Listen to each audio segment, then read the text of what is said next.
2026 की Republic day parade में इस बार के चीफ गेस्ट कुछ खास हैं। इस बार रिपब्लिक डे परेड के चीफ गेस्ट हैं Ursula von der Leyen, president of European Commission, और Antonio Costa, president of European Council. और ऐसा पहली बार हो रहा है कि यूरोपियन यूनियन का कोई प्रोमिनेंट लीडर हमारी 26 जनवरी परेड को अटेंड करने के लिए भारत आया हो। और तो और ये सब तब हो रहा है जब यूरोप अपने सबसे पुराने अलाय अमेरिका से अलग होता दिखाई दे रहा है।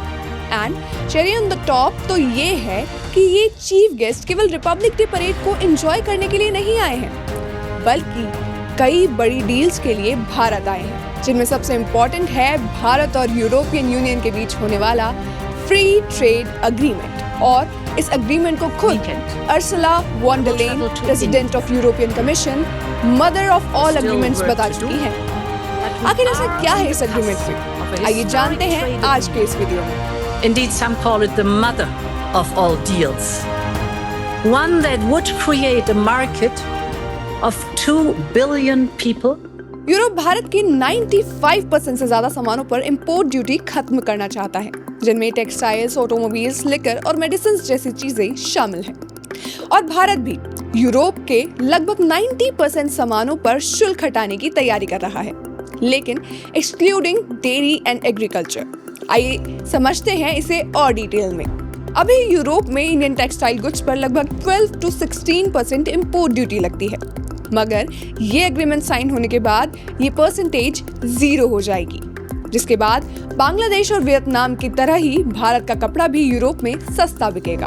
और बात करें ऑटोमोबाइल्स की, तो यूरोप की लग्जरी कार्स जैसे मर्सिडीज, BMW और ऑडी पर भी भारत में लगने वाला 100 to 150% टैरिफ धीरे धीरे कम होगा। इससे होगा ये कि यूरोप की लग्जरी गाड़ियां भारत में सस्ती हो जाएंगी, लेकिन गवर्नमेंट इसके लिए भी एक सीमा तय करेगी ताकि घरेलू ऑटोमोबाइल्स कंपनी को इस एग्रीमेंट की वजह से नुकसान ना हो। इंपोर्टेड लिकर जैसे स्कॉच, विस्की और फ्रेंच वाइन पर 100 to 150% ड्यूटी घटाई जाएगी, जिससे यूरोप की शराब भारत में सस्ती मिलेगी।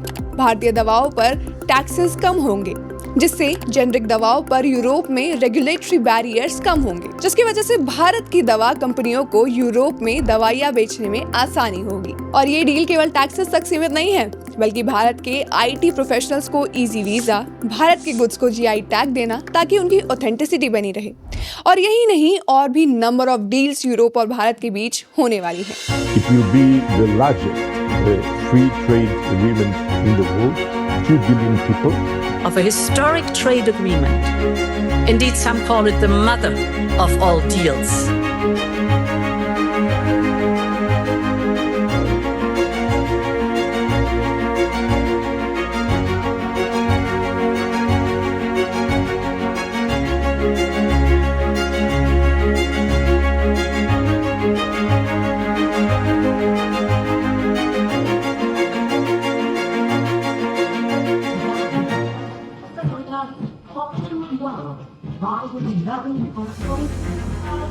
ऐसे ही नहीं, इस डील को मदर ऑफ ऑल डील्स बोला जा रहा है।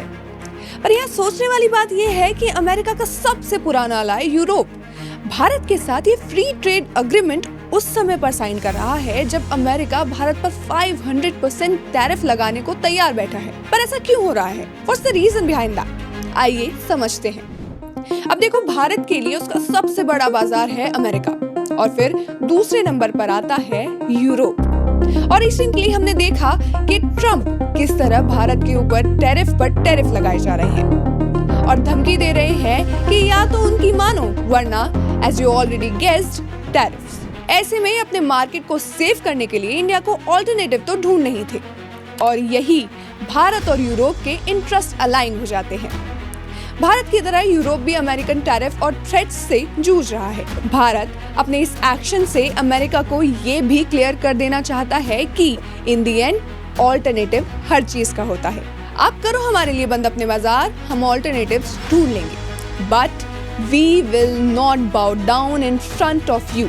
And same goes with Europe. Trump ने न केवल भारत पर बल्कि यूरोप पर भी 20% बेसलाइन टैरिफ लगाया है। यूरोप को भी अमेरिका के अलावा एक बड़े और भरोसेमंद बाजार की जरूरत है और भारत, जो कि रिसेंटली 4th लार्जेस्ट इकोनॉमी बना है, उससे बेटर ऑप्शन यूरोप के लिए और कोई नहीं है। यूरोप को डर है कि चाइना उनकी मैन्युफैक्चरिंग को खत्म कर देगा, जैसा कि वो सोलर पैनल और ईवी के केस में ऑलरेडी कर चुका है। यूरोप को चाइना +1 यानी चाइना के अलावा मैन्युफैक्चरिंग के लिए एक भरोसेमंद जगह चाहिए, जहां वो अपनी फैक्ट्रीज लगा सके और सामान बेच सके, और भारत इसके लिए एकदम परफेक्ट फिट है। अब इन सब चीजों में एक बात तो साफ है कि यूरोप और भारत दोनों ने इस डील से ट्रंप को सीधा मैसेज दे दिया है कि अब उनकी ट्रेड मोनोपोली खत्म होने वाली है। क्या इन ट्रेड एग्रीमेंट्स के बाद अमेरिका भारत और यूरोप के ऊपर और टैरिफ्स लगाएगा या नहीं? आपकी क्या राय है? हमें कमेंट सेक्शन में जरूर बताएं। और वीडियो अच्छा लगा हो तो चैनल को सब्सक्राइब और वीडियो को लाइक शेयर करना ना भूलें। हम मिलेंगे आपसे एक और ऐसे ही इन्फॉर्मेटिव वीडियो के साथ। तब तक के लिए जय हिंद, जय भारत, वंदे मातरम।